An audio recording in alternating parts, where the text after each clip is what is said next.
News first ಲೈವ್ಗೆ ಸ್ವಾಗತ. ನಾನು ವಿಜಯ್ ವೀರಪ್ಪ. ಮೊದಲಿಗೆ ಹೆಡ್ಲೈನ್ಸ್.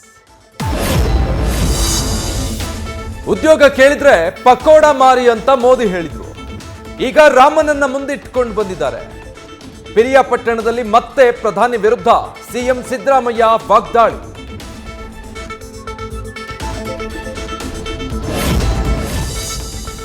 ಲೋಕ ಚುನಾವಣೆಗೂ ಮೊದಲೇ ಇಂಡಿಯಾ ಒಕ್ಕೂಟಕ್ಕೆ ಬಿಗ್ ಶಾಕ್. ಕಾಂಗ್ರೆಸ್ ಜೊತೆ ಮೈತ್ರಿಗೆ ಒಲ್ಲೆ ಎಂದ ಮಮತಾ ಬ್ಯಾನರ್ಜಿ. ಏಕಾಂಗಿಯಾಗಿ ಸ್ಪರ್ಧೆ ಘೋಷಿಸಿದ ಕೇಜ್ರಿವಾಲ್ ಪಾರ್ಟಿ.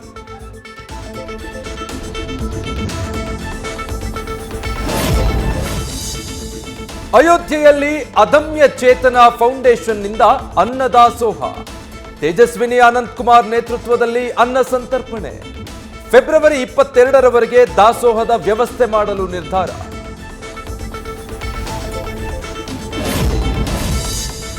ಅಯೋಧ್ಯೆಯ ರಾಮ ಮಂದಿರದಲ್ಲಿ ಕರ್ನಾಟಕದ ನಾದಸ್ವರ. 48 ದಿನಗಳ ಕಾಲ ನಾದ ನುಡಿಸಲಿರೋ ರಾಜ್ಯದ ತಂಡ. ರಾಮನಗರ, ಮೈಸೂರು, ಚನ್ನಪಟ್ಟಣ ಸೇರಿ ಹಲವು ಭಾಗದ 10 ಕಲಾವಿದರು.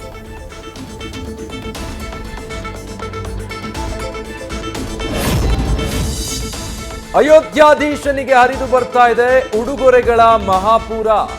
101 ಕೆಜಿ ಚಿನ್ನದಲ್ಲಿ ರಾಮನಿಗೆ ಸಿದ್ಧವಾಗಿರುವ ಆಭರಣಗಳು. ಸೂರತ್ ವಜ್ರ ಉದ್ಯಮಿ ದಿಲೀಪ್ ಕುಮಾರ್ ಲಕ್ಕಿಯಿಂದ 68 ಕೋಟಿ ಮೌಲ್ಯದ ಚಿನ್ನಾಭರಣ ಕೊಡುಗೆ.